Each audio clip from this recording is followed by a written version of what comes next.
Hoshea 1ನೇ ಅಧ್ಯಾಯ. ಹೋಶೇಯನ ಪತ್ನಿಯ ಪತಿದ್ರೋಹ. ಯೆಹೂದದ ಅರಸನಾದ ಉಜ್ಜೀಯ, ಯೋಥಾಮ, ಆಹಾಜ, ಹಿಜ್ಕೀಯ ಇವರ ಕಾಲದಲ್ಲಿ, ಅಂದರೆ ಇಸ್ರಾಯೇಲಿನ ಅರಸರೂ ಯೋವಾಷನ ಮಗನೂ ಆದ ಯಾರೊಬ್ಬಾಮನ ಕಾಲದಲ್ಲಿ, ಬೆಯೇರಿಯ ಮಗನಾದ ಹೋಶೇಯನಿಗೆ ಯೆಹೋವನು ತನ್ನ ವಾಕ್ಯವನ್ನು ದಯಪಾಲಿಸಿದನು. ಹೋಶೇಯನ ಮದುವೆ ಮತ್ತು 3 ಮಕ್ಕಳು ಜನಿಸಿದ್ದು. ಯೆಹೋವನು ಹೋಶೇಯನ ಸಂಗಡ ಮೊದಲು ಮಾತನಾಡಿದಾಗ ಆತನು ಅವನಿಗೆ, ನೀನು ಹೋಗಿ ಒಬ್ಬ ವ್ಯಭಿಚಾರಿಣಿಯನ್ನು ಮದುವೆ ಮಾಡಿಕೊಂಡು ವ್ಯಭಿಚಾರದಿಂದಾಗುವ ಮಕ್ಕಳನ್ನು ಸೇರಿಸಿಕೋ, ಏಕೆಂದರೆ ದೇಶವು ನನ್ನನ್ನು ಬಿಟ್ಟು ಅಧಿಕ ವ್ಯಭಿಚಾರವನ್ನು ನಡೆಸುತ್ತದೆ ಎಂಬುದಕ್ಕೆ ಇದು ದೃಷ್ಟಾಂತವಾಗಿರಲಿ ಎಂದು ಹೇಳಿದನು. ಅದರಂತೆ ಹೋಶೇಯನು ಹೋಗಿ ದಿಬ್ಲಯಿಮಿನ ಮಗಳಾದ ಗೋಮೆರಳನ್ನು ಮದುವೆಯಾದನು. ಅವಳು ಗರ್ಭಿಣಿಯಾಗಿ ಗಂಡು ಮಗುವಿಗೆ ಜನ್ಮಕೊಟ್ಟಳು. ಯೆಹೋವನು ಅವನನ್ನು ಕುರಿತು, ಈ ಮಗುವಿಗೆ ಇಜ್ರೇಲ್ ಎಂದು ಹೆಸರಿಡು. ಇಜ್ರೇಲಿನಲ್ಲಿ ಸುರಿಸಿದ ರಕ್ತಕ್ಕೆ ಪ್ರತಿಯಾಗಿ ಸ್ವಲ್ಪ ಕಾಲದೊಳಗೆ ನಾನು ಯೇಹೂ ವಂಶದವರಿಗೆ ಮುಯ್ಯಿ ತೀರಿಸಿ ಇಸ್ರಾಯೇಲ್ ಜನಾಂಗವನ್ನು ನಿರ್ನಾಮ ಮಾಡುವೆನು. ಆ ದಿನದಲ್ಲಿ ನಾನು ಇಜ್ರೇಲ್ ತಗ್ಗಿನೊಳಗೆ ಇಸ್ರಾಯೇಲಿನ ಬಿಲ್ಲನ್ನು ಮುರಿದು ಬಿಡುವೆನು ಎಂದನು.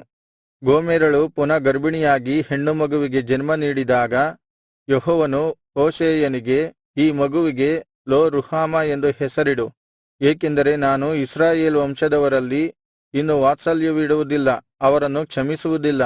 ಆದರೆ ನಾನು ಯೆಹೂದ ವಂಶದವರಲ್ಲಿ ವಾತ್ಸಲ್ಯವಿಟ್ಟು ಅವರನ್ನು ಉದ್ಧರಿಸುವೆನು. ಬಿಲ್ಲು, ಕತ್ತಿ, ಕಾಳಗ, ಕುದುರೆ, ರಾಹುತರ ಮೂಲಕವಲ್ಲ, ಅವರ ದೇವರಾದ ಯೆಹೋವನ ಬಲದಿಂದಲೇ ಅವರನ್ನು ರಕ್ಷಿಸುವೆನು ಅಂದನು. ಆ ಕೂಸು ಮೊಲೆ ಬಿಟ್ಟ ಮೇಲೆ ಅವಳು ಪುನಃ ಗರ್ಭಿಣಿಯಾಗಿ ಗಂಡು ಮಗುವಿಗೆ ಜನ್ಮ ನೀಡಿದಳು. ಆಗ ಯೆಹೋವನು ಈ ಮಗುವಿಗೆ ಲೋ ಅಮ್ಮೀ ಎಂಬ ಹೆಸರಿಡು, ಏಕೆಂದರೆ ನೀವು ನನ್ನ ಪ್ರಜೆಯಲ್ಲ, ನಾನು ಇನ್ನು ನಿಮ್ಮ ದೇವರಲ್ಲ ಎಂದನು. ಇಸ್ರಾಯೇಲಿನ ಮುಂದಿನ ಸುಸ್ಥಿತಿ. ಇಸ್ರಾಯೇಲರ ಸಂಖ್ಯೆಯು ಅಳೆಯುವುದಕ್ಕೂ ಲೆಕ್ಕಿಸುವುದಕ್ಕೂ ಅಸಾಧ್ಯವಾದ ಸಮುದ್ರ ತೀರದ ಮರಳಿನಂತಾಗುವುದು. ಆಗ ಅವರು ನನ್ನ ಪ್ರಜೆಯಲ್ಲ ಎನಿಸಿಕೊಳ್ಳುವುದಕ್ಕೆ ಬದಲಾಗಿ ಜೀವಸ್ವರೂಪನಾದ ದೇವರ ಮಕ್ಕಳು ಎನಿಸಿಕೊಳ್ಳುವರು. ಯೆಹೂದ್ಯರು ಮತ್ತು ಇಸ್ರಾಯೇಲರು ಒಟ್ಟುಗೂಡಿ ಒಬ್ಬನನ್ನೇ ಶಿರಸ್ಸನ್ನಾಗಿ ಮಾಡಿಕೊಂಡು ದೇಶದೊಳಗಿಂದ ಹೊರಡುವರು. ಇಜ್ರೇಲಿನ ಸುದಿನವು ಅತಿ ವಿಶೇಷವಾದದ್ದು. ಹೋಶೇಯ 2ನೇ ಅಧ್ಯಾಯ. ನಿಮ್ಮ ಸಹೋದರರನ್ನು ಅಮ್ಮೀ ಎಂದು, ನಿಮ್ಮ ಸಹೋದರಿಯರನ್ನು ರುಹಾಮ ಎಂದು ಕರೆಯಿರಿ. ಇಸ್ರಾಯೇಲಿನ ಪತಿದ್ರೋಹ. ನಿಮ್ಮ ತಾಯಿಯ ಸಂಗಡ ವಾದಮಾಡಿ, ಅವಳು ನನ್ನ ಹೆಂಡತಿಯಲ್ಲ, ನಾನು ಅವಳ ಗಂಡನಲ್ಲ. ಅವಳು ವ್ಯಭಿಚಾರವನ್ನು ತನ್ನ ಮುಖ ಸೌಂದರ್ಯದಿಂದ, ವ್ಯಭಿಚಾರದ ಬೆಡಗನ್ನು ತನ್ನ ಸ್ತನಮಧ್ಯದಿಂದ ತೊಲಗಿಸಲಿ. ಇಲ್ಲದಿದ್ದರೆ ನಾನು ಅವಳ ಬಟ್ಟೆಯನ್ನು ಕಿತ್ತು ಅವಳನ್ನು ಹುಟ್ಟಿದಾಗ ಇದ್ದಂತೆ ಬೆತ್ತಲೆಯಾಗಿ ನಿಲ್ಲಿಸುವೆನು. ಅವಳನ್ನು ಬೆಂಗಾಡಾಗಿಸಿ ಮರುಭೂಮಿಯ ಸ್ಥಿತಿಗೆ ತಂದು ನೀರಡಿಕೆಯಿಂದ ಸಾಯಿಸುವೆನು. ಅವಳ ಮಕ್ಕಳನ್ನೂ ಕರುಣಿಸುವುದಿಲ್ಲ. ಅವರು ವ್ಯಭಿಚಾರದಿಂದ ಹುಟ್ಟಿದ ಮಕ್ಕಳಲ್ಲವೇ? ಅವರ ತಾಯಿ ವ್ಯಭಿಚಾರ ಮಾಡಿದ್ದಾಳೆ, ಹೆತ್ತವಳು ನಾಚಿಕೆಗೇಡಿಯಾಗಿ ನಡೆದಿದ್ದಾಳೆ. ತನಗೆ ಬೇಕಾದ ಅನ್ನಪಾನಗಳನ್ನು, ಉಣ್ಣೆ ನಾರುಗಳನ್ನು, ತೈಲವನ್ನು, ಪಾನಕಗಳನ್ನು ತನಗೆ ಕೊಡುವ ಹಾಗೂ ತನ್ನೊಂದಿಗೆ ವ್ಯಭಿಚಾರದಲ್ಲಿ ತೊಡಗಿಸಿಕೊಂಡವರ ಹಿಂದೆ ಹೋಗುವೆನು ಅಂದುಕೊಂಡಿದ್ದಾಳೆ. ಇಸ್ರಾಯೇಲಿನ ದಂಡನೆ. ಹೀಗಿರಲು, ಆಹಾ, ನಾನು ಅವಳ ದಾರಿಗೆ ಮುಳ್ಳುಬೇಲಿ ಹಾಕುವೆನು. ತನಗೆ ಬೇಕಾದ ಹಾದಿಗಳನ್ನು ಹಿಡಿಯದಂತೆ ಅವಳಿಗೆ ಅಡ್ಡಗೋಡೆ ಕಟ್ಟುವೆನು. ಅವಳು ತನ್ನೊಂದಿಗೆ ವ್ಯಭಿಚಾರ ಮಾಡಿದವರನ್ನು ಅನುಸರಿಸಿ ಹೋದರೂ ಅವರು ಸಿಕ್ಕುವುದಿಲ್ಲ. ಆಗ ಅವಳು, ನಾನು ಮದುವೆಯಾದ ಗಂಡನ ಬಳಿಗೆ ಹಿಂದಿರುಗಿ ಹೋಗುವೆನು, ಈಗಿನ ನನ್ನ ಸ್ಥಿತಿಗಿಂತ ಆಗಿನ ಸ್ಥಿತಿಯು ಎಷ್ಟೋ ಲೇಸು ಅಂದುಕೊಳ್ಳುವಳು. ಅವಳಿಗೆ ಧಾನ್ಯ, ದ್ರಾಕ್ಷಾರಸ, ತೈಲಗಳು ನನ್ನಿಂದ ದೊರೆತವುಗಳೆಂದೂ, ಬಾಳನ ಪೂಜೆಗೆ ಉಪಯೋಗಿಸಿದ ಬೆಳ್ಳಿ ಬಂಗಾರಗಳು ನನ್ನ ಧಾರಾಳವಾದ ವರವೆಂದೂ ಅವಳಿಗೆ ತಿಳಿಯದು. ಆದಕಾರಣ ನಾನು ನನ್ನ ಧಾನ್ಯ, ದ್ರಾಕ್ಷಾರಸಗಳನ್ನು ಆಯಾ ಕಾಲದಲ್ಲಿ ಹಿಂದಕ್ಕೆ ತೆಗೆದುಕೊಳ್ಳುವೆನು. ಅವಳ ಮಾನವನ್ನು ಮರೆಮಾಡುವುದಕ್ಕೆ ನಾನು ಕೊಟ್ಟ ಉಣ್ಣೆ, ನಾರುಗಳನ್ನು ಹಿಂತೆಗೆದುಕೊಳ್ಳುವೆನು. ಈಗ ಅವಳೊಂದಿಗೆ ವ್ಯಭಿಚಾರ ಮಾಡಿದವರ ಕಣ್ಣೆದುರಿಗೆ ಅವಳ ನಾಚಿಕೆಗೇಡಿತನವನ್ನು ಬಯಲಿಗೆ ತರುವೆನು. ಅವಳನ್ನು ನನ್ನ ಕೈಯಿಂದ ಯಾರೂ ಬಿಡಿಸರು. ನಾನು ಅವಳ ಉಲ್ಲಾಸ, ಹಬ್ಬ, ಹುಣ್ಣಿಮೆ, ಅಮಾವಾಸ್ಯೆ, ಸಬ್ಬತ್ತು, ಮಹೋತ್ಸವ ಇವುಗಳನ್ನೆಲ್ಲಾ ನಿಲ್ಲಿಸಿ ಬಿಡುವೆನು. ಅವಳು ಯಾವ ಅಂಜೂರ ಮತ್ತು ದ್ರಾಕ್ಷಿಗಳನ್ನು, ಇವು ನನ್ನೊಂದಿಗೆ ವ್ಯಭಿಚಾರ ಮಾಡಿದವರಿಂದಾದ ಪ್ರತಿಫಲ ಅಂದುಕೊಂಡಳೋ, ಅವುಗಳನ್ನು ನಾನು ಹಾಳು ಮಾಡಿ ಕಾಡು ಗಿಡಗಳ ಗತಿಗೆ ತರುವೆನು. ಅವು ಭೂಜಂತುಗಳಿಗೆ ಆಹಾರವಾಗುವವು. ಅವಳು ನನ್ನನ್ನು ಮರೆತು ಮೂಗುತಿ ಮೊದಲಾದ ಒಡವೆಗಳಿಂದ ತನ್ನನ್ನು ಶೃಂಗರಿಸಿಕೊಂಡು ವ್ಯಭಿಚಾರಿಗಳ ಹಿಂದೆ ಹೋಗಿ ಬಾಳ್ ದೇವತೆಗಳ ಉತ್ಸವ ದಿನಗಳಲ್ಲಿ ಧೂಪ ಹಾಕಿದ್ದಕ್ಕೆ ನಾನು ಅವಳನ್ನು ದಂಡಿಸುವೆನು. ಇದು ಯೆಹೋವನ ನುಡಿ. ಇಸ್ರಾಯೇಲನ್ನು ಪುನಃ ಸ್ವೀಕರಿಸಿದ್ದು. ಆಹಾ, ನಾನು ಅವಳನ್ನು ಒಲಿಸಿ ಅಡವಿಗೆ ಕರೆದುಕೊಂಡು ಹೋಗಿ ಅವಳೊಂದಿಗೆ ಹೃದಯಂಗಮವಾಗಿ ಮಾತನಾಡುವೆನು. ಅವಳ ದ್ರಾಕ್ಷಿಯ ತೋಟಗಳನ್ನು ಅಲ್ಲಿರುವಾಗಲೇ ಅವಳಿಗೆ ಹಿಂದಕ್ಕೆ ಕೊಡುವೆನು. ಆಕೋರಿನ ತಗ್ಗನ್ನೇ ಅವಳ ಸುಖ ನಿರೀಕ್ಷೆಗೆ ದ್ವಾರವನ್ನಾಗಿ ಮಾಡುವೆನು. ಯೌವನದಲ್ಲಿ ಐಗುಪ್ತ ದೇಶದೊಳಗಿಂದ ಹೊರಟು ಬಂದ ದಿನದಲ್ಲಿ ಇದ್ದಂತೆ ಅಲ್ಲಿ ಆಕೆಯು ಮುಳುಗುವಳು. ಯೆಹೋವನು ಇಂತೆನ್ನುತ್ತಾನೆ, ಆ ಕಾಲದಲ್ಲಿ ನೀನು ನನ್ನನ್ನು ಇನ್ನು ಬಾಳಿ ಎನ್ನದೆ ಈಶಿ ಅನ್ನುವಿ. ನಾನು ಬಾಳ್ ದೇವತೆಗಳ ಹೆಸರುಗಳನ್ನು ನಿನ್ನ ಬಾಯೊಳಗಿಂದ ತೊಲಗಿಸುವೆನು. ಅವುಗಳನ್ನು ಇನ್ನು ಹೆಸರಿಸದಿರುವಿ. ಆ ಕಾಲದಲ್ಲಿ ನಾನು ನನ್ನ ಜನರಿಗಾಗಿ ಭೂಜಂತುಗಳಿಗೂ ಆಕಾಶದ ಪಕ್ಷಿಗಳಿಗೂ ನೆಲದ ಕ್ರಿಮಿಕೀಟಗಳಿಗೂ ನಿಬಂಧನೆ ಮಾಡಿ ವಿಧಿಸಿ, ಬಿಲ್ಲು, ಕತ್ತಿ ಮತ್ತು ಕಾಳಗಗಳನ್ನು ದೇಶದಲ್ಲಿ ನಿಲ್ಲದಂತೆ ಧ್ವಂಸಪಡಿಸಿ, ನನ್ನ ಜನರು ನಿರ್ಭಯವಾಗಿ ವಾಸಿಸುವಂತೆ ಮಾಡುವೆನು. ನಾನು ನಿನ್ನನ್ನು ಶಾಶ್ವತವಾಗಿ ವರಿಸುವೆನು. ಹೌದು, ನೀತಿ, ನ್ಯಾಯ, ಪ್ರೀತಿ ಮತ್ತು ದಯೆಗಳಿಂದ ನಿನ್ನನ್ನು ವರಿಸುವೆನು. ನಾನು ನಿನ್ನನ್ನು ನಂಬಿಕೆಯಿಂದ ವರಿಸಲು ನೀನು ಯೆಹೋವನಾದ ನನ್ನನ್ನು ತಿಳಿದುಕೊಳ್ಳುವೆ. ಆ ದಿನದಲ್ಲಿ ಯೆಹೋವನು, ಆ ಕಾಲದಲ್ಲಿ ನಾನು ಒಲುಮೆ ತೋರಿಸುವೆನು. ಬೇಡುವ ಆಕಾಶಕ್ಕೆ ನಾನು ಒಲಿಯಲು, ಬೇಡುವ ಭೂಮಿಗೆ ಅದು ಒಲಿಯುವುದು. ಬೇಡುವ ಧಾನ್ಯ, ದ್ರಾಕ್ಷಾರಸ, ತೈಲಗಳಿಗೆ ಭೂಮಿಯು ಒಲಿಯುವುದು. ಬೇಡುವ ಇಜ್ರೇಲಿಗೆ ಅವು ಒಲಿಯುವವು. ನಾನು ದೇಶದಲ್ಲಿ ಇಜ್ರೇಲನ್ನು ನನಗಾಗಿ ಬಿತ್ತಿಕೊಳ್ಳುವೆನು. ಲೋ ರುಹಾಮಳಿಗೆ ವಾತ್ಸಲ್ಯವನ್ನು ತೋರಿಸುವೆನು. ಲೋ ಅಮ್ಮಿಗೆ, ನೀನು ನನ್ನ ಪ್ರಜೆಯೇ ಎಂದು ಹೇಳುವೆನು. ಅವರು ನನ್ನನ್ನು ನನ್ನ ದೇವರೇ ಎಂದು ಭಜಿಸುವರು ಎಂದು ನುಡಿಯುತ್ತಾನೆ. ಹೋಶೇಯ 3ನೇ ಅಧ್ಯಾಯ. ಹೋಶೇಯನು ತನ್ನ ಪತ್ನಿಯನ್ನು ಮರಳಿ ಕರೆತಂದದ್ದು. ಯೆಹೋವನು ನನಗೆ, ನೀನು ಅನ್ಯದೇವತೆಗಳ ಕಡೆಗೆ ತಿರುಗಿಕೊಂಡು ದೀಪದ್ರಾಕ್ಷೆಯ ಅಡೆಗಳನ್ನು ಪ್ರೀತಿಸುವ ಇಸ್ರಾಯೇಲರನ್ನು ಯೆಹೋವನು ಪ್ರೀತಿಸುವ ಪ್ರಕಾರ ನೀನು ಜಾರನಿಗೆ ಪ್ರಿಯಳೂ ವ್ಯಭಿಚಾರಾಸಕ್ತಳೂ ಆದ ಹೆಂಗಸನ್ನು ಪ್ರೀತಿಸುತ್ತಾ ಬಾ ಎಂದು ಅಪ್ಪಣೆಕೊಟ್ಟನು. ಆಗ ನಾನು 15 ಬೆಳ್ಳಿ ನಾಣ್ಯಗಳನ್ನೂ ಮತ್ತು 1.5 ಹೋಮೆರ್ ಜವೆಗೋದಿಯನ್ನು ಕೊಟ್ಟು ಅವಳನ್ನು ಕೊಂಡುಕೊಂಡೆನು. ನಾನು ಅವಳಿಗೆ, ನನಗಾಗಿ ಬಹು ದಿನಗಳು ತಾಳಿಕೊಂಡಿರು. ವ್ಯಭಿಚಾರ ಮಾಡಬೇಡ, ಯಾರೊಂದಿಗೂ ವ್ಯಭಿಚಾರ ಮಾಡಬೇಡ.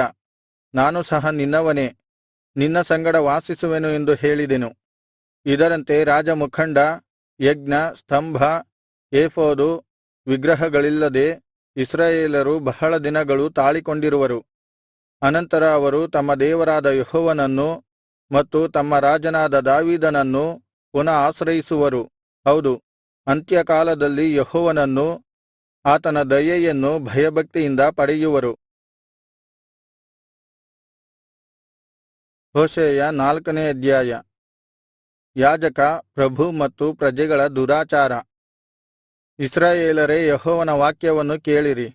ಯೆಹೋವನು ದೇಶ ನಿವಾಸಿಗಳ ಮೇಲೆ ವಿವಾದ ಹಾಕಿದ್ದಾನೆ. ಏಕೆಂದರೆ ಪ್ರೀತಿ, ಸತ್ಯ, ದೇವಜ್ಞಾನಗಳು ದೇಶದಲ್ಲಿಲ್ಲ. ಸುಳ್ಳು ಸಾಕ್ಷಿ, ನರಹತ್ಯ, ಕಳ್ಳತನ, ವ್ಯಭಿಚಾರ ಇವುಗಳೇ ನಡೆಯುತ್ತವೆ. ದೊಂಬಿಗಳು ನಡೆಯುತ್ತಿವೆ. ದೇಶವೆಲ್ಲಾ ರಕ್ತಮಯವಾಗಿದೆ. ಹೀಗಿರಲು ದೇಶವು ನರಳುವುದು. ಅದರಲ್ಲಿ ವಾಸಿಸುವ ಸಕಲ ಭೂಜಂತುಗಳೂ ಮತ್ತು ಆಕಾಶದ ಪಕ್ಷಿಗಳೂ ಬಳಲಿ ಹೋಗುವವು. ಸಮುದ್ರದ ಮೀನುಗಳು ಸಹ ನಶಿಸಿ ಹೋಗುವವು. ಯಾರೂ ಪ್ರತಿಭಟಿಸದಿರಲಿ, ಯಾರೂ ಖಂಡಿಸದಿರಲಿ. ನಿಮ್ಮ ಜನರು ಯಾಜಕನೊಂದಿಗೆ ಹೋರಾಡುವವರಂತಿದ್ದಾರೆ. ಆಹಾ, ಯಾಜಕರೇ, ನೀವು ಹಗಲಿನಲ್ಲಿ ಎಡವುವಿರಿ, ರಾತ್ರಿಯಲ್ಲಿ ನಿಮ್ಮೊಂದಿಗೆ ಪ್ರವಾದಿಗಳು ಎಡವುವರು.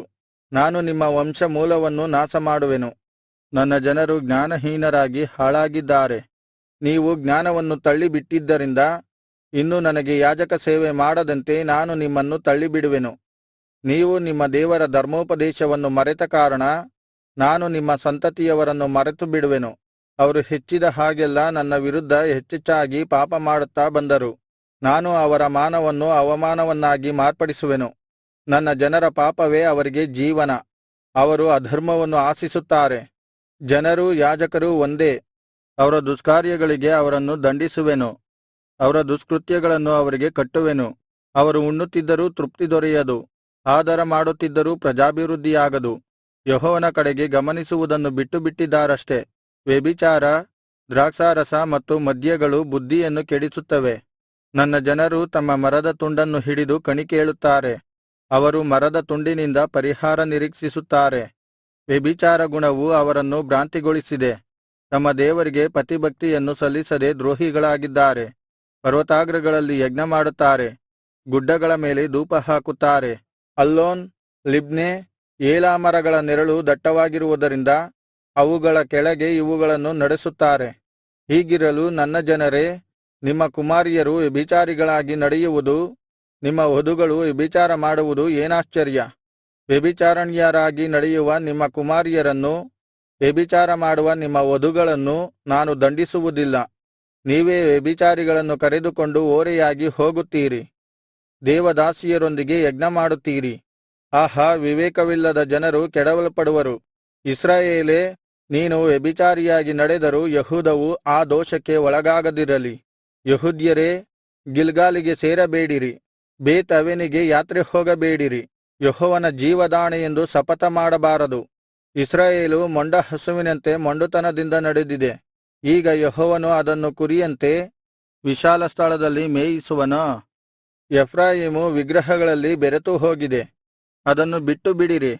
ಮದ್ಯಪಾನ ಮುಗಿದ ಕೂಡಲೆ ವ್ಯಭಿಚಾರದಲ್ಲಿ ತೊಡಗುತ್ತಾರೆ.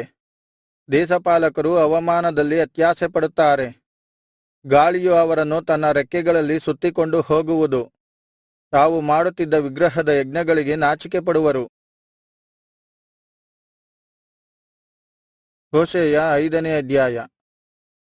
ಇಸ್ರಾಯೇಲರಿಗೆ ವಿರುದ್ಧವಾದ ನ್ಯಾಯತೀರ್ಪು. ಯಾಜಕರೇ, ಇದನ್ನು ಕೇಳಿರಿ. ಇಸ್ರಾಯೇಲ್ ಕುಲದವರೇ, ಆಲಿಸಿರಿ. ರಾಜವಂಶದವರೇ, ಕಿವಿಗೊಡಿರಿ.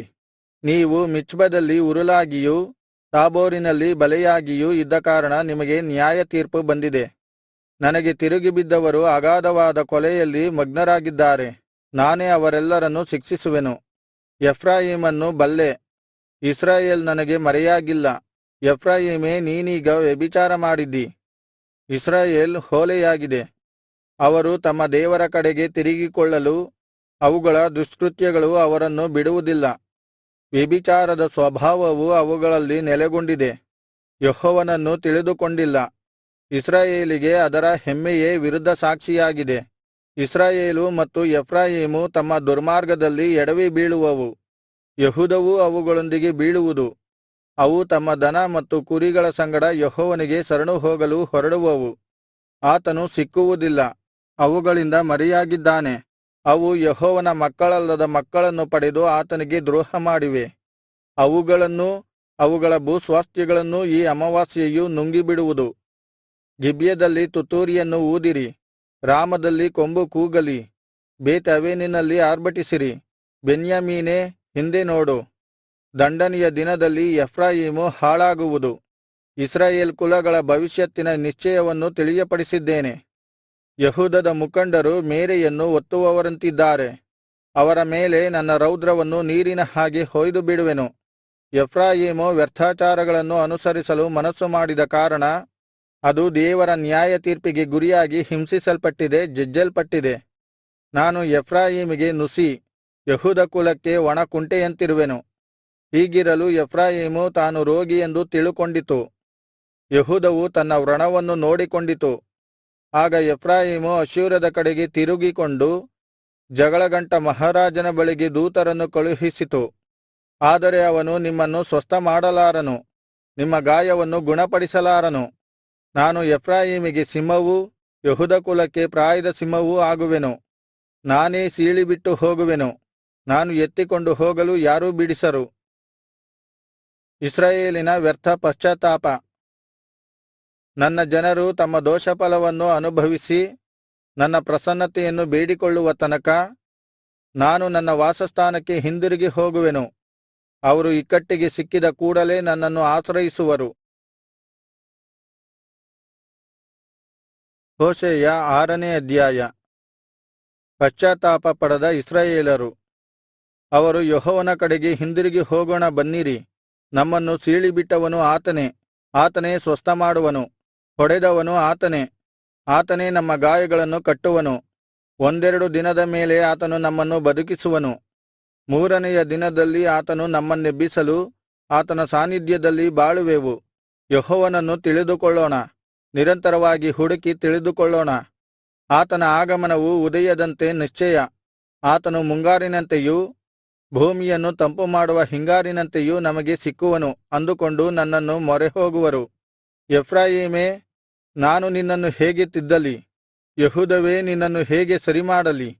ನಿಮ್ಮ ಭಕ್ತಿಯು ಪ್ರಾತಃಕಾಲದ ಮೋಡಕ್ಕೂ ಬೇಗನೆ ಮಾಯವಾಗುವ ಇಬ್ಬನಿಗೂ ಸಮಾನವಾಗಿದೆ. ಆದಕಾರಣ ನಾನು ನಿಮ್ಮ ಜನರನ್ನು ಪ್ರವಾದಿಗಳ ಮೂಲಕ ಹತಿಸಿದ್ದೇನೆ, ನನ್ನ ಬಾಯಿಯ ಮಾತುಗಳಿಂದ ಸಂಹರಿಸಿದ್ದೇನೆ. ನನ್ನ ನ್ಯಾಯದಂಡನೆಯು ಮಿಂಚಿನಂತೆ ಹೊರಡುವುದು. ನನಗೆ ಯಜ್ಞವೂ ಬೇಡ, ಕರುಣೆಯೇ ಬೇಕು. ಹೋಮಗಳಿಗಿಂತ ದೇವಜ್ಞಾನವೇ ಇಷ್ಟ. ಇಸ್ರಾಯೇಲರ ದುರ್ನಡತೆಗಳು. ಅವರು ಅದಾಮನಂತೆ ನನ್ನ ನಿಬಂಧನೆಯನ್ನು ಮೀರಿದ್ದಾರೆ, ಅಲ್ಲಲ್ಲಿ ನನಗೆ ದ್ರೋಹ ಮಾಡಿದ್ದಾರೆ. ಗಿಲ್ಯಾದು ಅಧರ್ಮಿಗಳು ತುಂಬಿದ ಪಟ್ಟಣ, ಅಲ್ಲಿನ ಹೆಜ್ಜೆಜಾಡುಗಳು ರಕ್ತಮಯವೇ. ಕಳ್ಳರ ಗುಂಪು ಒಬ್ಬನಿಗೆ ಹೊಂಚು ಹಾಕುವಂತೆ ಯಾಜಕರು ಗುಂಪಾಗಿ ದಾರಿಯಲ್ಲಿ ಹೊಂಚಿಕೊಂಡಿದ್ದು, ಶೆಕೆಮಿಗೆ ಯಾತ್ರೆ ಹೋಗುವವರನ್ನು ದೋಚಿ ಕೊಂದು ಹಾಕುತ್ತಾರೆ. ಹೌದು, ಘೋರ ಕೃತ್ಯವನ್ನು ನಡೆಸುತ್ತಾರೆ. ನಾನು ಇಸ್ರಾಯೇಲ್ ಮನೆತನದಲ್ಲಿ ಅಸಹ್ಯವನ್ನು ನೋಡಿದ್ದೇನೆ. ಎಫ್ರಾಯೀಮಿನೊಳಗೆ ವ್ಯಭಿಚಾರವು ನಡೆಯುತ್ತದೆ. ಇಸ್ರಾಯೇಲು ಹೊಲೆಯಾಗಿದೆ. ಯೆಹೂದವೇ, ನಿನಗೂ ಅಧರ್ಮಫಲದ ಸುಗ್ಗಿಯು ನೇಮಕವಾಗಿದೆ. ಹೋಶೇಯ 7ನೇ ಅಧ್ಯಾಯ. ಇಸ್ರಾಯೇಲರು ದುಷ್ಟತನವನ್ನು ಪ್ರೀತಿಸಿದ್ದು. ನಾನು ನನ್ನ ಜನರ ದುರವಸ್ಥೆಯನ್ನು ತಪ್ಪಿಸಿ ಇಸ್ರಾಯೇಲನ್ನು ಸ್ವಸ್ಥಮಾಡಬೇಕೆಂದಿರುವಾಗ ಎಫ್ರಾಯೀಮಿನ ಅಧರ್ಮವೂ ಸಮಾರ್ಯದ ದುಷ್ಟತನವೂ ವ್ಯಕ್ತವಾಗುತ್ತವೆ.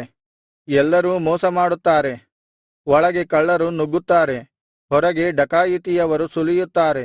ತಮ್ಮ ದುರ್ಮಾರ್ಗವೆಲ್ಲ ಯೆಹೋವನ ಜ್ಞಾಪಕದಲ್ಲಿರುತ್ತದೆ ಎಂದು ಅವರು ಮನದಟ್ಟು ಮಾಡಿಕೊಳ್ಳುವುದಿಲ್ಲ. ಅವರ ದುಷ್ಕೃತ್ಯಗಳು ಈಗ ಅವರನ್ನು ಮುತ್ತಿಕೊಂಡಿವೆ, ನನ್ನ ಕಣ್ಣೆದುರಿಗಿವೆ. ತಮ್ಮ ಕೆಟ್ಟತನದಿಂದ ರಾಜನನ್ನು ಆನಂದಗೊಳಿಸುತ್ತಾರೆ, ಸುಳ್ಳುಗಳಿಂದ ಮುಖಂಡರನ್ನು ಸಂತೋಷಪಡಿಸುತ್ತಾರೆ. ಅವರೆಲ್ಲರೂ ವ್ಯಭಿಚಾರಿಗಳು. ರೊಟ್ಟಿ ಸುಡುವವನು ಬೆಂಕಿ ಹೊತ್ತಿಸಿ ಉರಿಸಿ ಕಣಕವನ್ನು ನಾದಿದಾಗಿನಿಂದ ಹೊಳಿಬರುವ ತನಕ ಮತ್ತಷ್ಟು ಉರಿಸದೆ ಹಾಗೆಯೇ ಬಿಟ್ಟಿರುವ ಒಲೆಗೆ ಸಮಾನರಾಗಿದ್ದಾರೆ. ನಮ್ಮ ರಾಜನ ದಿನದಲ್ಲಿ ದ್ರಾಕ್ಷಾರಸದ ಉಷ್ಣವು ದೇಶಾಧಿಪತಿಗಳ ತಲೆಗೇರಲು ಆರಂಭವಾಯಿತು. ರಾಜನು ಆ ತುಂಟರ ಕೈಯ ಮೇಲೆ ಕೈ ಹಾಕಿದನು. ಅವರು ಹೊಂಚಿಕೊಂಡಿರುವಾಗ ಆಹಾ, ತಮ್ಮ ಹೃದಯವನ್ನು ಒಲೆಯಂತೆ ಸಿದ್ಧಮಾಡಿ ಉರಿಯುತ್ತಿದ್ದಾರೆ. ಅವರ ರೋಷಾಗ್ನಿಯು ರಾತ್ರಿಯೆಲ್ಲಾ ಹೊತ್ತಿಕೊಂಡೇ ಇರುತ್ತದೆ, ಬೆಳಿಗ್ಗೆ ಧಗಧಗನೆ ಉರಿಯುತ್ತದೆ. ಎಲ್ಲರೂ ಒಲೆಯಂತೆ ಜಳವೇರಿ ತಮ್ಮ ನ್ಯಾಯಾಧೀಶ್ವರರನ್ನು ನುಂಗಿಬಿಡುತ್ತಾರೆ. ಅವರ ಸಕಲ ರಾಜರು ಬಿದ್ದಿರುತ್ತಾರೆ, ಅವರೊಳಗೆ ನನ್ನನ್ನು ಪ್ರಾರ್ಥಿಸುವವರೇ ಇಲ್ಲ. ಇಸ್ರಾಯೇಲಿನ ಅವಿವೇಕದ ರಾಜ್ಯತಂತ್ರಗಳು. ಎಫ್ರಾಯೀಮು ಜನಾಂಗಗಳಲ್ಲಿ ಸೇರಿಕೊಳ್ಳುತ್ತದೆ. ಎಫ್ರಾಯೀಮು ತಿರುವಿಹಾಕದ ರೊಟ್ಟಿಯಂತಿದೆ. ಅನ್ಯರು ಅದರ ಶಕ್ತಿಯನ್ನು ಹೀರಿಬಿಟ್ಟಿದ್ದರೂ ಅದಕ್ಕೆ ತಿಳಿಯದು. ಅದರ ತಲೆಯ ಮೇಲೆ ಅಲ್ಲಲ್ಲಿ ನೆರೆಯು ಕಾಣಿಸಿದರೂ ಅದಕ್ಕೆ ಗೊತ್ತಿಲ್ಲ.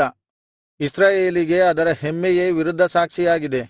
ಇದೆಲ್ಲಾ ಸಂಭವಿಸಿದರೂ ಅದು ತನ್ನ ದೇವರಾದ ಯೆಹೋವನ ಕಡೆಗೆ ತಿರುಗಿಕೊಳ್ಳಲಿಲ್ಲ, ಆತನನ್ನು ಆಶ್ರಯಿಸಲಿಲ್ಲ. ಎಫ್ರಾಯೀಮು ಬುದ್ಧಿ ವಿವೇಕಗಳಿಲ್ಲದ ಪಾರಿವಾಳದಂತಿದೆ. ಅದರ ಜನರು ಐಗುಪ್ತವನ್ನು ಕೂಗುತ್ತಾರೆ, ಅಶ್ಶೂರಕ್ಕೆ ಹೊರಡುತ್ತಾರೆ. ಹೊರಟ ಕೂಡಲೆ ಅವರ ಮೇಲೆ ನನ್ನ ಬಲೆಯನ್ನು ಬೀಸಿ ಆಕಾಶದ ಪಕ್ಷಿಗಳ ಹಾಗೆ ಅವರನ್ನು ಕೆಳಕ್ಕೆ ಎಳೆಯುವೆನು.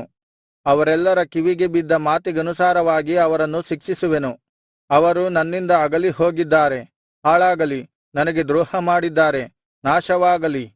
ನಾನು ಅವರನ್ನು ಉದ್ಧರಿಸಬೇಕೆಂದು ಇರುವಾಗಲೂ ನನ್ನ ವಿಷಯವಾಗಿ ಸುಳ್ಳಾಡಿದ್ದಾರೆ.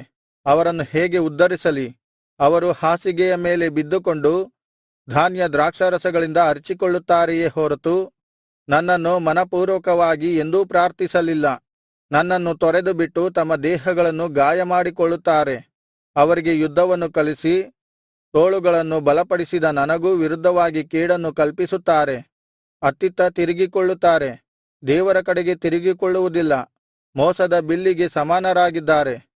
ಅವರ ಮುಖಂಡರು ತಮ್ಮ ನಾಲಿಗೆಯ ಸೊಕ್ಕಿನ ನಿಮಿತ್ತ ಖಡ್ಗದಿಂದ ಹತರಾಗಿ ಬೀಳುವರು. ಅವರ ಸೋಲು ಐಗುಪ್ತ ದೇಶದ ಹಾಸ್ಯಕ್ಕೆ ಆಸ್ಪದವಾಗುವುದು. ಹೋಶೇಯ 8ನೇ ಅಧ್ಯಾಯ. ತುತ್ತೂರಿಯನ್ನು ಹಿಡಿದು ಊದು. ನನ್ನ ಜನರು ನನ್ನ ಒಡಂಬಡಿಕೆಯನ್ನು ಮೀರಿ ನನ್ನ ಧರ್ಮವಿಧಿಗಳಿಗೆ ದ್ರೋಹ ಮಾಡಿದ್ದರಿಂದ ಶತ್ರುವು ಹದ್ದಿನ ಹಾಗೆ ಯೆಹೋವನಾದ ನನ್ನ ನಿವಾಸದ ಮೇಲೆ ಬರುತ್ತಾನೆ. ಅವರು ನನ್ನನ್ನು, ನಮ್ಮ ದೇವರೇ, ನಮ್ಮ ದೇವರೇ, ನಮ್ಮ ದೇವರೇ ಎಂದು ಕರೆಯುವರು. ನನ್ನ ಹೆಸರನ್ನು ಮರೆತು ಇಸ್ರಾಯೇಲರಾದ ನಾವು ನಿನ್ನನ್ನು ತಿಳಿದವರಾಗಿದ್ದೇವೆ ಎಂದು ಕೂಗಿಕೊಳ್ಳುವರು. ಇಸ್ರಾಯೇಲರು ಮೇಲನ್ನು ತಳ್ಳಿಬಿಟ್ಟಿದ್ದಾರೆ, ಶತ್ರುವು ಅವರನ್ನು ಹಿಂದಟ್ಟುವನು. ಇಸ್ರಾಯೇಲ್ ಕಲ್ಪಿಸಿದ ರಾಜರು ಮತ್ತು ದೇವರುಗಳು. ನನ್ನ ಅಪ್ಪಣೆಯಿಲ್ಲದೆ ರಾಜರನ್ನು ನೇಮಿಸಿಕೊಂಡಿದ್ದಾರೆ, ನನಗೆ ತಿಳಿಯದೆ ಅಧಿಪತಿಗಳನ್ನು ಮಾಡಿಕೊಂಡಿದ್ದಾರೆ.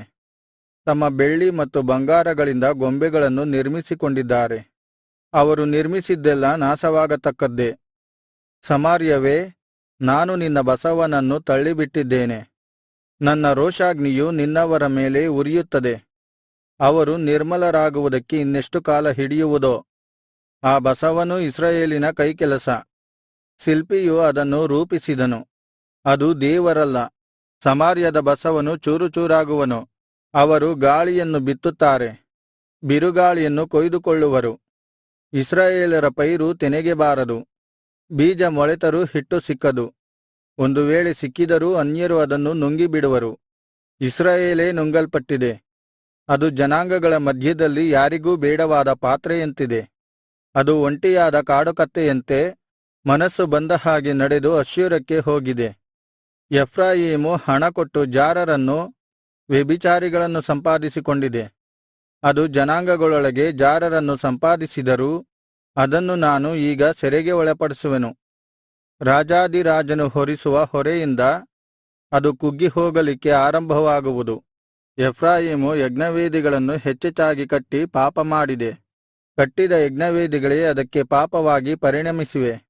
ನಾನು ನನ್ನ ಧರ್ಮವನ್ನು ಲಕ್ಷಾಂತರ ವಿಧಿಗಳ ರೂಪವಾಗಿ ಅದಕ್ಕೆ ಬರೆಯಿಸಿಕೊಟ್ಟರೂ ಅವುಗಳು ತನಗೆ ಸಂಬಂಧಪಟ್ಟವುಗಳಲ್ಲ ಎಂದು ಅದು ಭಾವಿಸುತ್ತದೆ.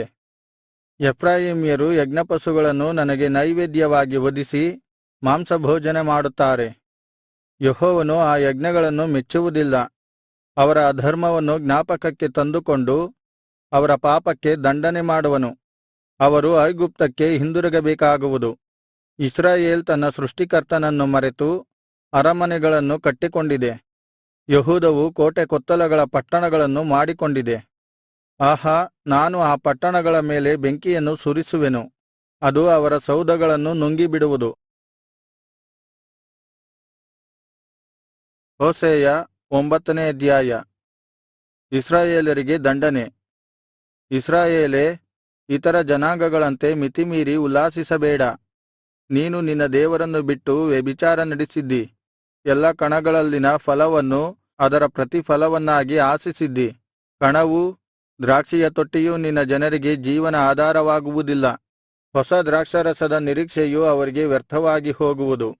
ಅವರು ಯೆಹೋವನ ದೇಶದಲ್ಲಿ ಇನ್ನು ವಾಸಿಸರು. ಎಫ್ರಾಯೀಮ್ಯರು ಐಗುಪ್ತಕ್ಕೆ ಹಿಂದಿರುಗುವರು. ಅಶ್ಶೂರದಲ್ಲಿ ಅವರು ಹೊಲಸಾದ ಆಹಾರವನ್ನು ತಿನ್ನುವರು. ಯೆಹೋವನಿಗೆ ದ್ರಾಕ್ಷಾರಸವನ್ನು ನೈವೇದ್ಯವಾಗಿ ಸುರಿಯರು. ಅವರ ಯಜ್ಞಗಳು ಆತನಿಗೆ ಮೆಚ್ಚಿಕೆಯಾಗುವುದಿಲ್ಲ. ಅವರ ಆಹಾರವು ಸತ್ತವರ ಮನೆಯ ಆಹಾರದಂತಿರುವುದು. ಅದನ್ನು ತಿನ್ನುವವರೆಲ್ಲರೂ ಅಶುದ್ಧರಾಗುವರು. ಅದು ಅವರ ಹೊಟ್ಟೆ ತುಂಬುವುದಕ್ಕೆ ಮಾತ್ರ ಅನುಕೂಲವಾಗುವುದು. ಅದು ಯೆಹೋವನ ಆಲಯಕ್ಕೆ ಬರಲು ಯೋಗ್ಯವಲ್ಲ. ನೀವು ಹಬ್ಬದ ದಿನದಲ್ಲಿ, ಯೆಹೋವನ ಮಹೋತ್ಸವ ದಿನದಲ್ಲಿ ಏನು ಮಾಡುವಿರಿ? ಆಹಾ, ಅವರು ವಿನಾಶದ ದೇಶವನ್ನು ಬಿಟ್ಟು ಹೋಗುವರು. ಐಗುಪ್ತವು ಅವರಿಗೆ ಸ್ಮಶಾನವಾಗುವುದು. ಮೋಫ್ ಪಟ್ಟಣವು ಅವರನ್ನು ಹೂಣಿಡುವುದು. ಅವರ ಇಷ್ಟದ ಬೆಳ್ಳಿಯ ಒಡವೆಗಳು ಮುಳ್ಳು ಪೊದೆಗಳ ಪಾಲಾಗುವವು. ಮುಳ್ಳುಗಿಡಗಳು ಅವರ ಗುಡಾರದಲ್ಲಿ ಹುಟ್ಟಿಕೊಳ್ಳುವವು. ದಂಡನೆಯ ದಿನಗಳು ಹತ್ತಿರವಾಗಿದೆ, ಮುಯ್ಯಿ ತೀರಿಸುವ ದಿನಗಳು ಸಮೀಪಿಸಿವೆ.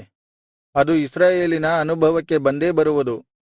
ಇಸ್ರಾಯೇಲೇ, ನಿನ್ನ ಅಧರ್ಮವು ಬಹಳವಾಗಿರುವುದರಿಂದಲೂ ವಿರೋಧವು ಹೆಚ್ಚಾಗಿರುವುದರಿಂದಲೂ ಪ್ರವಾದಿಯು ಮೂರ್ಖನು ಮತ್ತು ದೇವರಾತ್ಮ ಪ್ರೇರಿತನು ಹುಚ್ಚನು ಅಂದುಕೊಳ್ಳುತ್ತೀ. ಎಫ್ರಾಯೀಮು ನನ್ನ ದೇವರ ವಿಷಯವಾಗಿ ಹೊಂಚು ಹಾಕುತ್ತದೆ. ಪ್ರವಾದಿಯ ಮಾರ್ಗಗಳಲ್ಲೆಲ್ಲಾ ಬೇಟೆಗಾರನ ಬಲೆಯು ಒಡ್ಡಿದೆ.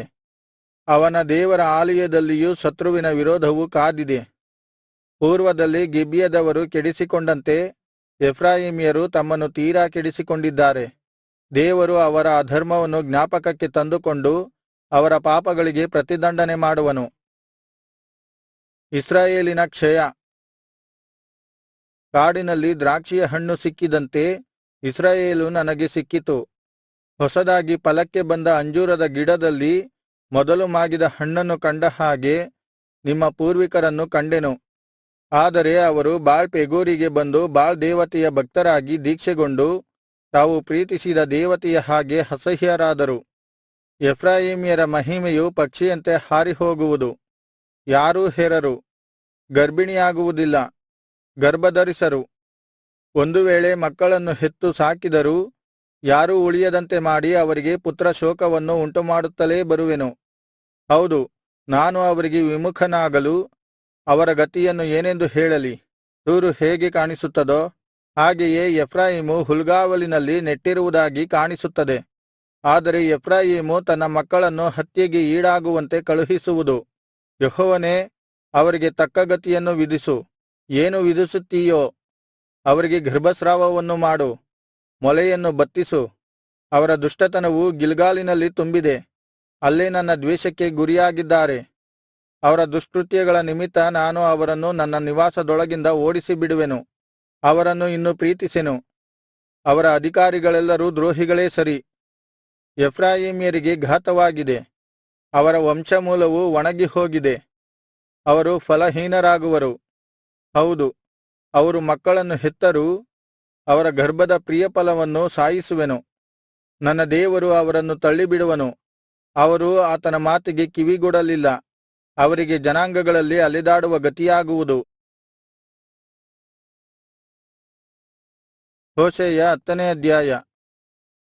ಹೋಶೇಯನು ಇಸ್ರಾಯೇಲರಿಗೆ ನೀಡಿದ ಎಚ್ಚರಿಕೆ. ಇಸ್ರಾಯೇಲ್ ಸೊಂಪಾಗಿ ಬೆಳೆದ ದ್ರಾಕ್ಷಾಲತೆಯಾಗಿದೆ, ಹಣ್ಣು ಬಿಟ್ಟುಕೊಂಡಿದೆ. ಅದರ ಹಣ್ಣುಗಳು ಹೆಚ್ಚಿದಷ್ಟು ಯಜ್ಞವೇದಿಗಳನ್ನು ಹೆಚ್ಚಿಸಿಕೊಂಡಿದೆ. ಅದರ ಭೂಮಿಯು ಎಷ್ಟು ಒಳ್ಳೆಯದೋ ಅಷ್ಟು ಒಳ್ಳೆಯ ವಿಗ್ರಹ ಸ್ತಂಭಗಳನ್ನು ನಿರ್ಮಾಣ ಮಾಡಿಕೊಂಡಿದೆ. ಇಸ್ರಾಯೇಲರ ಮನಸ್ಸು ನುಣುಚಿಕೊಳ್ಳುತ್ತದೆ, ಈಗ ದಂಡನೆಗೆ ಈಡಾಗಿದ್ದಾರೆ. ಯೆಹೋವನೇ ಅವರ ಯಜ್ಞವೇದಿಗಳನ್ನು ಮುರಿದು ಬಿಡುವನು, ಅವರ ವಿಗ್ರಹ ಸ್ತಂಭಗಳನ್ನು ಹಾಳು ಮಾಡುವನು. ನಮಗೆ ರಾಜನೇ ಇಲ್ಲ, ನಾವು ಯೆಹೋವನಲ್ಲಿ ಭಯಭಕ್ತಿಯಿಟ್ಟವರಲ್ಲ. ರಾಜನಾದರೋ ನಮಗಾಗಿ ಏನು ಮಾಡಿಯಾನು ಎಂದು ಈಗ ಅವರು ಅಂದುಕೊಳ್ಳಬೇಕಾಯಿತು. ಹರಟೆ ಹರಟುತ್ತಾರೆ, ಸುಳ್ಳಾಣೆ ಇಡುತ್ತಾರೆ, ಸಂಧಾನ ಮಾಡಿಕೊಳ್ಳುತ್ತಾರೆ. ಅಲ್ಲಿನ ನ್ಯಾಯವು ನೇಗಿಲ ಗೆರೆಗಳಲ್ಲಿ ಹುಟ್ಟುವ ವಿಷದ ಕಳೆಗಳಂತಿದೆ. ಸಮಾರ್ಯದ ನಿವಾಸಿಗಳು ಬೇತಾವೇನಿನ ಬಸವನ ವಿಷಯದಲ್ಲಿ ಭಯಪಡುವರು. ಅದರ ಭಕ್ತಜನರು ಅದಕ್ಕಾಗಿ ಎದೆಬಡಿದುಕೊಳ್ಳುವರು. ಅದರ ಮಹಿಮೆಯು ನಂದಿಹೋಯಿತು ಎಂದು ಪೂಜಾರಿಗಳು ಅದಕ್ಕಾಗಿ ನಡುಗುವರು. ಅದು ಜಗಳಗಂಟ ಮಹಾರಾಜನಿಗೆ ಕಾಣಿಕೆಯಾಗಿ ಅಶ್ಶೂರಕ್ಕೆ ಒಯ್ಯಲ್ಪಡುವುದು. ಎಫ್ರಾಯೀಮಿಗೆ ಅವಮಾನವಾಗುವುದು. ಇಸ್ರಾಯೇಲ್ ತಾನು ಸಂಕಲ್ಪಿಸಿಕೊಂಡ ವಿಷಯಕ್ಕಾಗಿ ನಾಚಿಕೆಪಡುವುದು. ಸಮಾರ್ಯದ ರಾಜನು ಹಾಳಾಗಿ ಪ್ರವಾಹದಲ್ಲಿ ಕೊಚ್ಚಿಕೊಂಡು ಹೋಗುವ ಮರದ ಚಕ್ಕೆಗೆ ಸಮಾನನಾಗಿದ್ದಾನೆ. ಇಸ್ರಾಯೇಲಿಗೆ ಪಾಪಾಸ್ಪದವಾದ ಅವೇನಿನ ಪೂಜಾಸ್ಥಳಗಳು ನಾಶವಾಗುವವು. ಮುಳ್ಳುಗಿಡಗಳು, ಕಳೆಗಳು ಅಲ್ಲಿನ ಯಜ್ಞವೇದಿಗಳ ಮೇಲೆ ಹುಟ್ಟುವವು. ಅಲ್ಲಿನ ಜನರು, ಬೆಟ್ಟಗಳೇ ನಮ್ಮನ್ನು ಮುಚ್ಚಿಕೊಳ್ಳಿರಿ, ಗುಡ್ಡಗಳೇ ನಮ್ಮ ಮೇಲೆ ಬೀಳಿರಿ ಎಂದು ಕೂಗಿಕೊಳ್ಳುವರು. ಇಸ್ರಾಯೇಲೇ, ಗಿಬ್ಯದಲ್ಲಿ ದುರಾಚಾರವು ನಡೆದಂದಿನಿಂದ ನೀನು ಪಾಪಮಾಡುತ್ತಾ ಬಂದಿದ್ದಿ. ಆಹಾ, ನಿನ್ನ ಜನರು ಅಲ್ಲಿ ನಿಂತಿದ್ದಾರೆ. ದುರಾಚಾರಿಗಳಿಗೆ ವಿರುದ್ಧವಾದ ಗಿಬ್ಯದಲ್ಲಿ ನಡೆದ ಯುದ್ಧಕ್ಕೆ ಅವರು ತುತ್ತಾಗುವುದಿಲ್ಲವೋ? ನನಗಿಷ್ಟವಾದಾಗ ನಾನು ಅವರನ್ನು ದಂಡಿಸುವೆನು. ಅವರ 2 ಅಪರಾಧಗಳ ದಂಡನೆಗೋಸ್ಕರ ಜನಾಂಗಗಳು ಅವರಿಗೆ ವಿರುದ್ಧವಾಗಿ ಒಟ್ಟುಗೂಡುವವು. ಎಫ್ರಾಯೀಮು ಹತೋಟಿಗೆ ಬಂದು ತೆನೆಹುಲ್ಲನ್ನು ತುಳಿಯುತ್ತಿರುವುದರಲ್ಲಿಯೇ ಇಷ್ಟಪಡುವ ಕಡಸಾಗಿದೆ. ಈಗಲಾದರೋ ಅದರ ಅಂದವಾದ ಹೆಗಲಿನ ಮೇಲೆ ಕೈಹಾಕಿದ್ದೇನೆ. ಎಫ್ರಾಯೀಮನ್ನು ನೊಗಕ್ಕೆ ಹೂಡುವೆನು. ಯೆಹೂದವು ಉಳಬೇಕು, ಯಾಕೋಬು ಕುಂಟೆ ಎಳೆಯಬೇಕು. ನೀತಿಯ ಬೀಜವನ್ನು ಬಿತ್ತಿರಿ, ಪ್ರೀತಿಯ ಫಲವನ್ನು ಕೊಯ್ಯಿರಿ. ಹಾಳಾದ ನಿಮ್ಮ ಭೂಮಿಯನ್ನು ಫಲವತ್ತಾಗಿಸಿ. ಯೆಹೋವನು ಬಂದು ನಮ್ಮ ಮೇಲೆ ನೀತಿಯನ್ನು ವರ್ಣಿಸಲೆಂದು ಆತನಿಗೆ ಶರಣು ಹೋಗುವ ಸಮಯವು ಒದಗಿದೆ. ನೀವು ಮಾಡಿದ ವ್ಯವಸಾಯವು ದುಷ್ಟತನ, ನಿಮಗಾದ ಬೆಳೆಯು ಅನ್ಯಾಯ. ನೀವು ನಿಮ್ಮ ಕಟ್ಟುಪಾಡಿನಲ್ಲಿಯೂ ನಿಮ್ಮ ಶೂರರ ರಥಗಳಲ್ಲಿಯೂ ಭರವಸವಿಟ್ಟಿದ್ದರಿಂದ ಮೋಸದ ಫಲವನ್ನು ಅನುಭವಿಸಿದ್ದೀರಿ. ಹೀಗಿರಲು ನಿಮ್ಮ ಕುಲಗಳವರಿಗೆ ವಿರುದ್ಧವಾಗಿ ಯುದ್ಧಘೋಷವು ಮೊಳಗುವುದು. ಕಾಳಗದ ದಿನದಲ್ಲಿ ಸಲ್ಮಾನನು ತಾಯಿ ಮತ್ತು ಮಕ್ಕಳನ್ನು ಒಟ್ಟಿಗೆ ಬಂಡೆಗೆ ಅಪ್ಪಳಿಸಲ್ಪಡುವುದು. ಬೇತ್ ಅರ್ಬೇಲ್ ಪಟ್ಟಣವನ್ನು ಸೂರೆಮಾಡಿದಂತೆ ನಿಮ್ಮ ಎಲ್ಲಾ ಕೋಟೆಗಳು ಸೂರೆಮಾಡಲ್ಪಡುವವು. ನಿಮ್ಮ ದುಷ್ಟತನವು ಬಹಳವಾಗಿರುವುದರಿಂದ ಬೇತೇಲು ಇಂಥ ದುರ್ಗತಿಯನ್ನು ನಿಮಗೆ ತರುವುದು. ಬೆಳಗಾಗುವುದರೊಳಗೆ ಇಸ್ರಾಯೇಲಿನ ರಾಜನು ತೀರಾ ಹಾಳಾಗುವನು. ಹೋಶೇಯ 11ನೇ ಅಧ್ಯಾಯ. ದೇವರ ಪುತ್ರವಾತ್ಸಲ್ಯ. ಇಸ್ರಾಯೇಲ್ ಇನ್ನೂ ಬಾಲ್ಯದಲ್ಲಿದ್ದಾಗ ನಾನು ಅದರ ಮೇಲೆ ಪ್ರೀತಿಯಿಟ್ಟು ಆ ನನ್ನ ಮಗನನ್ನು ಐಗುಪ್ತ ದೇಶದಿಂದ ಕರೆದೆನು. ನಾನು ಕರೆದ ಹಾಗೆಲ್ಲಾ ನನ್ನ ಜನರು ದೂರ ದೂರ ಹೋಗುತ್ತಲೇ ಬಂದರು. ಬಾಳ್ ದೇವತೆಗಳಿಗೆ ಯಜ್ಞಮಾಡಿ ಬೊಂಬೆಗಳಿಗೆ ಧೂಪ ಹಾಕಿದರು. ನಾನೇ ಎಫ್ರಾಯೀಮಿಗೆ ನಡೆದಾಟವನ್ನು ಕಲಿಸಿದೆನು, ಅದನ್ನು ಕೈಯಲ್ಲಿ ಎತ್ತಿಕೊಂಡೆನು. ತನ್ನನ್ನು ಸ್ವಸ್ಥಮಾಡಿದವನು ನಾನೇ ಎಂದು ಅದಕ್ಕೆ ತಿಳಿಯಲಿಲ್ಲ. ನಾನು ನನ್ನ ಜನರನ್ನು ಮಾನವರಿಗೆ ತಕ್ಕ ಮೂಗುದಾರದಿಂದ, ಅಂದರೆ ಮಮತೆಯ ಹಗ್ಗದಿಂದ ಸೆಳೆದುಕೊಂಡೆನು. ನೊಗವನ್ನು ತಲೆಯ ಈಚೆಗೆ ತೆಗೆಯುವವರಂತೆ ನಾನು ಅವರನ್ನು ಸುಧಾರಿಸಿ ಅವರಿಗೆ ಆಹಾರವನ್ನು ಉಣಿಸಿದೆನು. ಇಸ್ರಾಯೇಲ್ ಐಗುಪ್ತ ದೇಶಕ್ಕೆ ಹಿಂದಿರುಗದು. ಅದು ನನ್ನ ಕಡೆಗೆ ಹಿಂದಿರುಗಲು ಒಪ್ಪದ ಕಾರಣ ಅಶ್ಶೂರವೇ ಅದಕ್ಕೆ ರಾಜನಾಗಬೇಕು. ಅದರ ದುರಾಲೋಚನೆಗಳ ನಿಮಿತ್ತ ಖಡ್ಗವು ಅದರ ಪಟ್ಟಣಗಳ ಮೇಲೆ ಬೀಸಲ್ಪಟ್ಟು ಅಲ್ಲಿನ ಕೋಟೆಗಳನ್ನು ಧ್ವಂಸಮಾಡಿ ನುಂಗಿಬಿಡುವುದು. ನನ್ನ ಕಡೆಯಿಂದ ತಿರುಗಿಕೊಳ್ಳುವುದು ನನ್ನ ಜನರ ಗುಣವೇ. ಅವರನ್ನು ಮೇಲಕ್ಕೆ ಕರೆಯುವವರು ಇದ್ದರೂ ಮೇಲಕ್ಕೆತ್ತುವವರು ಯಾರೂ ಇಲ್ಲ. ಎಫ್ರಾಯೀಮೇ, ನಾನು ನಿನ್ನನ್ನು ಹೇಗೆ ತ್ಯಜಿಸಲಿ? ಇಸ್ರಾಯೇಲೇ, ಹೇಗೆ ನಿನ್ನನ್ನು ಕೈಬಿಡಲಿ? ಅಯ್ಯೋ, ನಿನ್ನನ್ನು ಅದ್ಮಾದಗತಿಗೆ ಹೇಗೆ ತರಲಿ? ಚೆಬೋಯೀಮಿನಂತೆ ಹೇಗೆ ನಾಶಮಾಡಲಿ? ನನ್ನ ಮನಸ್ಸು ನನ್ನೊಳಗೆ ತಿರುಗಿತು, ಕರುಳು ತೀರಾ ಮರುಗಿತು. ನನ್ನ ಉಗ್ರಕೋಪವನ್ನು ತೀರಿಸೆನು, ಎಫ್ರಾಯೀಮನ್ನು ನಾಶಮಾಡಲು ತಿರುಗಿಕೊಳ್ಳೆನು. ನಾನು ಮನುಷ್ಯನಲ್ಲ, ದೇವರೇ. ನಾನು ನಿಮ್ಮಲ್ಲಿ ನೆಲೆಯಾಗಿರುವ ಸದಮಲ ಸ್ವಾಮಿ. ನಾನು ನಿನ್ನ ಬಳಿಗೆ ರೋಷದಿಂದ ಬಾರೆನು. ಸಿಂಹದಂತೆ ಗರ್ಜಿಸುತ್ತಿರುವ ಯೆಹೋವನನ್ನು ಆತನ ಜನರು ಹಿಂಬಾಲಿಸುವರು. ಆತನು ಆರ್ಭಟಿಸಲು ಆತನ ಮಕ್ಕಳು ಪಶ್ಚಿಮದಿಂದ ನಡುಗುತ್ತಾ ಬರುವರು. ಗುಬ್ಬಿಗಳಂತೆ ಐಗುಪ್ತದಿಂದಲೂ ಪಾರಿವಾಳಗಳಂತೆ ಅಶ್ಶೂರದಿಂದಲೂ ಅದುರುತ್ತಾ ತ್ವರೆಪಡುವರು. ಅವರು ತಮ್ಮ ತಮ್ಮ ನಿವಾಸಗಳಲ್ಲಿ ವಾಸಿಸುವಂತೆ ಮಾಡುವೆನು. ಇದು ಯೆಹೋವನ ನುಡಿ. ಇಸ್ರಾಯೇಲರ ಪಾಪ. ಎಫ್ರಾಯೀಮು ಸುಳ್ಳಿನಿಂದಲೂ ಇಸ್ರಾಯೇಲ್ ವಂಶವು ಮೋಸದಿಂದಲೂ ನನ್ನನ್ನು ಮುತ್ತಿಕೊಂಡಿವೆ. ಯೆಹೂದವು ಸತ್ಯಸಂಧನೂ ಸದಮಲ ಸ್ವಾಮಿಯೂ ಆದ ದೇವರ ಕಡೆಯಿಂದ ಇನ್ನೂ ಅಲೆದಾಡುತ್ತಿದೆ. ಹೋಶೇಯ 12ನೇ ಅಧ್ಯಾಯ. ಎಫ್ರಾಯೀಮು ಮೇಯಿಸುವ ಮಂದೆಯು ಗಾಳಿಯೇ, ಹಿಂದಟ್ಟುವ ಬೇಟೆಯು ಮೂಡಣ ಗಾಳಿಯೇ. ಅದು ಮೋಸವನ್ನೂ ಹಿಂಸೆಯನ್ನೂ ನಿರಂತರ ಹೆಚ್ಚೆಚ್ಚಾಗಿ ನಡೆಸುತ್ತದೆ. ಅಶ್ಶೂರ್ಯದೊಂದಿಗೆ ಒಪ್ಪಂದವನ್ನು ಮಾಡಿಕೊಳ್ಳುತ್ತದೆ. ಐಗುಪ್ತಕ್ಕೆ ಎಣ್ಣೆಯನ್ನು ಕಾಣಿಕೆಯಾಗಿ ಕಳುಹಿಸುತ್ತದೆ. ಯೆಹೋವನು ಯೆಹೂದದ ಮೇಲೆ ವ್ಯಾಜ್ಯಕ್ಕೆ ತೊಡಗಿದ್ದಾನೆ. ಯಾಕೋಬನ್ನು ಅದರ ನಡತೆಗೆ ತಕ್ಕ ಹಾಗೆ ದಂಡಿಸುವನು. ಅದರ ದುಷ್ಕೃತ್ಯಗಳಿಗೆ ಪ್ರತಿಕಾರ ಮಾಡುವನು. ಯಾಕೋಬನು ಗರ್ಭದಲ್ಲಿ ತನ್ನ ಅಣ್ಣನ ಹಿಮ್ಮಡಿಯನ್ನು ಎಳೆದನು. ಪೂರ್ಣ ಪ್ರಾಯದಲ್ಲಿ ದೇವರೊಂದಿಗೆ ಹೋರಾಡಿದನು. ಹೌದು, ದೇವದೂತನ ಸಂಗಡ ಹೋರಾಡಿ ಗೆದ್ದನು. ಅಳುತ್ತಾ ಆತನ ಕೃಪೆಯನ್ನು ಬೇಡಿಕೊಂಡನು. ಯೆಹೋವನೆಂಬ ಸೇನಾಧೀಶ್ವರನಾದ ದೇವರು ಅವನನ್ನು ಬೇತೇಲಿನಲ್ಲಿಯೂ ಕಂಡು ಅಲ್ಲಿ ಅವನೊಡನೆ ಮಾತನಾಡಿದನು. ಯೆಹೋವನೆಂಬುದೇ ಆತನನ್ನು ಸ್ಮರಿಸುವ ನಾಮಧೇಯ. ಇಸ್ರಾಯೇಲೇ, ನೀನು ನಿನ್ನ ದೇವರ ಕಡೆಗೆ ತಿರುಗಿಕೋ. ನೀತಿ ಪ್ರೀತಿಗಳನ್ನು ಅನುಸರಿಸಿ ನಿನ್ನ ದೇವರನ್ನು ಎಡೆಬಿಡದೆ ನಿರೀಕ್ಷಿಸಿಕೊಂಡಿರು. ಕಾನಾನು, ಅದರ ಕೈಯಲ್ಲಿ ಮೋಸದ ತ್ರಾಸು ಇದೆ, ಕಸಕೊಳ್ಳಬೇಕೆಂಬುದೇ ಅದರ ಆಶೆ. ಎಫ್ರಾಯೀಮು, ನಾನು ಐಶ್ವರ್ಯವಂತನೇ ಹೌದು, ಆಸ್ತಿಯನ್ನು ಪಡೆದಿದ್ದೇನೆ, ನನ್ನ ದುಡಿತದಲ್ಲೆಲ್ಲಾ ಪಾಪವೆನಿಸಿಕೊಳ್ಳುವ ದೋಷವೇನೂ ತೋರಲಿಲ್ಲ ಎಂದು ಅಂದುಕೊಳ್ಳುತ್ತದೋ? ನೀನು ಐಗುಪ್ತ ದೇಶದಲ್ಲಿ ಇದ್ದಂದಿನಿಂದ ನಾನೇ ಯೆಹೋವನೆಂಬ ನಿನ್ನ ದೇವರಾಗಿದ್ದೇನೆ. ಜಾತ್ರೆಯ ಕಾಲದಲ್ಲಿ ವನವಾಸ ಮಾಡುವಂತೆ ಗುಡಾರಗಳಲ್ಲಿ ವಾಸಿಸುವ ಗತಿಗೆ ನಿನ್ನನ್ನು ಪುನಃ ತರುವೆನು. ನಾನು ಪ್ರವಾದಿಗಳಿಗೆ ನುಡಿದಿದ್ದೇನೆ, ಬಹಳ ದಿವ್ಯ ದರ್ಶನಗಳನ್ನು ದಯಪಾಲಿಸಿದ್ದೇನೆ. ಪ್ರವಾದಿಗಳ ಮೂಲಕ ಸೂಚಕ ಕಾರ್ಯಗಳನ್ನು ನಡೆಸಿದ್ದೇನೆ. ಗಿಲ್ಯಾದು ಅಧರ್ಮಮಯವೋ? ಅದು ಶೂನ್ಯದ ಗತಿಗೆ ಬರುವುದು. ಗಿಲ್ಗಾಲಿನಲ್ಲಿ ಗೋಮೇಧವು ನಡೆಯುವುದೋ? ಅಲ್ಲಿನ ಯಜ್ಞವೇದಿಗಳು ಹೊಲದ ನೇಗಿಲ ಗೆರೆಗಳಲ್ಲಿ ಕಲ್ಲುಕುಪ್ಪೆಗಳಾಗಿ ಸಿಕ್ಕುವವು. ಯಾಕೋಬನು ಪದ್ದನ್ ಅರಾಮಿಗೆ ಓಡಿಹೋದನು. ಇಸ್ರಾಯೇಲನು ಮದುವೆಗಾಗಿ ಜೀತ ಮಾಡಿದನು, ಹೆಣ್ಣಿಗೋಸ್ಕರ ಕುರಿಗಳನ್ನು ಕಾದನು. ಯೆಹೋವನು ಇಸ್ರಾಯೇಲನ್ನು ಪ್ರವಾದಿಯ ಮುಖಾಂತರ ಐಗುಪ್ತದೊಳಗಿಂದ ಪಾರುಮಾಡಿದನು. ಪ್ರವಾದಿಯ ಮೂಲಕ ಅದು ರಕ್ಷಿಸಲ್ಪಟ್ಟಿತು. ಎಫ್ರಾಯೀಮು ಯೆಹೋವನನ್ನು ಅತಿ ತೀಕ್ಷ್ಣವಾಗಿ ರೇಗಿಸಿದೆ. ಆದಕಾರಣ ಅದರ ಒಡೆಯನು ಅದರ ರಕ್ತಾಪರಾಧವನ್ನು ಅದರ ಮೇಲೆ ಹೊರಿಸಿ ಅದು ಮಾಡಿದ ಅವಮಾನವನ್ನು ಅದಕ್ಕೆ ಹಿಂದಿರುಗಿಸುವನು. ಹೋಶೇಯ 13ನೇ ಅಧ್ಯಾಯ. ಇಸ್ರಾಯೇಲಿಗೆ ಸಂಭವಿಸಬೇಕಾದ ನಾಶನ. ಪೂರ್ವದಲ್ಲಿ ಎಫ್ರಾಯೀಮು ನುಡಿದ ಮಾತಿಗೆ ಎಲ್ಲರೂ ನಡುಗಿದರು. ಅದು ಇಸ್ರಾಯೇಲಿನಲ್ಲಿ ಉನ್ನತ ಸ್ಥಿತಿಗೆ ಬಂದಿತ್ತು. ಆದರೆ ಬಾಳ್ ದೇವತೆಯ ವಿಷಯದಲ್ಲಿ ದೋಷಿಯಾದಾಗ ನಾಶವಾಯಿತು. ಈಗ ಎಫ್ರಾಯೀಮ್ಯರು ಹೆಚ್ಚೆಚ್ಚಾಗಿ ಪಾಪ ಮಾಡುತ್ತಾರೆ. ತಮ್ಮ ಬೆಳ್ಳಿಯಿಂದ ಸ್ವಬುದ್ಧಿಗೆ ತಕ್ಕ ಎರಕದ ಬೊಂಬೆಗಳನ್ನು ರೂಪಿಸಿಕೊಂಡಿದ್ದಾರೆ. ಅವೆಲ್ಲ ಶಿಲ್ಪಿಗಳ ಕೈಕೆಲಸವೇ. ಇಂಥವುಗಳನ್ನು ಮಾತನಾಡಿಸುತ್ತಾರೆ. ಮನುಷ್ಯರಾದ ಪೂಜಾರಿಗಳು ಪಶುವಿನ ಮೂರ್ತಿಗಳನ್ನು ಮುದ್ದಿಸುತ್ತಾರೆ. ಹೀಗಿರಲು ಅವರು ಪ್ರಾತಃಕಾಲದ ಮೋಡದ ಹಾಗೆ ಬೇಗನೆ ಮಾಯವಾಗುವ ಇಬ್ಬನಿಯಂತೆಯೂ, ಬಿರುಗಾಳಿಯು ಕಣದಿಂದ ಬಡಿದುಕೊಂಡು ಹೋಗುವ ಹೊಟ್ಟಿನ ಹಾಗೂ ಚಿಮಿಣಿಯಿಂದ ಹೊರಡುವ ಹೊಗೆಯುಪಾದಿಯಲ್ಲಿಯೂ ಇರುವರು. ನಾನಾದರೋ ನೀನು ಐಗುಪ್ತ ದೇಶದಲ್ಲಿದ್ದ ಕಾಲದಿಂದ ಯೆಹೋವನೆಂಬ ನಿನ್ನ ದೇವರಾಗಿದ್ದೇನೆ. ನನ್ನ ಹೊರತು ಯಾವ ದೇವರೂ ನಿನಗೆ ಗೊತ್ತಿಲ್ಲ, ನನ್ನ ಹೊರತು ಯಾವ ರಕ್ಷಕನೂ ಇಲ್ಲ. ಅರಣ್ಯದಲ್ಲಿ ಘೋರ ಮರುಭೂಮಿಯಲ್ಲಿ ನಿನ್ನನ್ನು ಲಕ್ಷಿಸಿದವನು ನಾನೇ.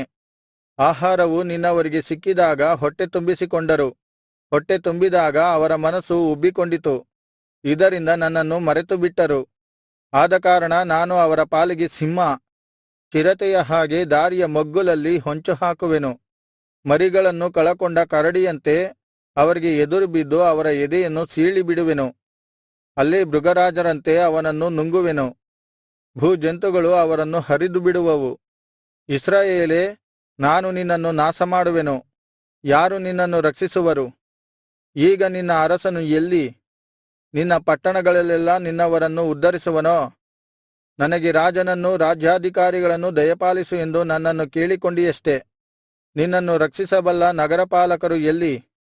ನಾನು ಕೋಪಗೊಂಡು ರಾಜರನ್ನು ಕೊಟ್ಟಿದ್ದೇನೆ, ಕೋಪೋದ್ರೇಕನಾಗಿ ಅವರನ್ನು ತೆಗೆದುಹಾಕಿದ್ದೇನೆ. ಎಫ್ರಾಯೀಮಿನ ಅಧರ್ಮವು ಗಂಟುಕಟ್ಟಿದೆ, ಅದರ ಪಾಪವು ಭದ್ರಪಡಿಸಿದೆ. ಅದಕ್ಕೆ ಪ್ರಸವ ವೇದನೆಯಾಗುತ್ತಾ ಇದೆ, ಅದು ಮಂಕು ಮಗುವಿನಂತಿದೆ. ಈ ಸಮಯವು ಗರ್ಭದ್ವಾರದಲ್ಲಿ ನಿಲ್ಲತಕ್ಕ ಸಮಯವಲ್ಲ. ನಾನು ಅದನ್ನು ಪಾತಾಳದ ಅಧಿಕಾರದಿಂದ ಬಿಡಿಸಲೋ, ಮರಣದಿಂದ ಉದ್ಧರಿಸಲೋ?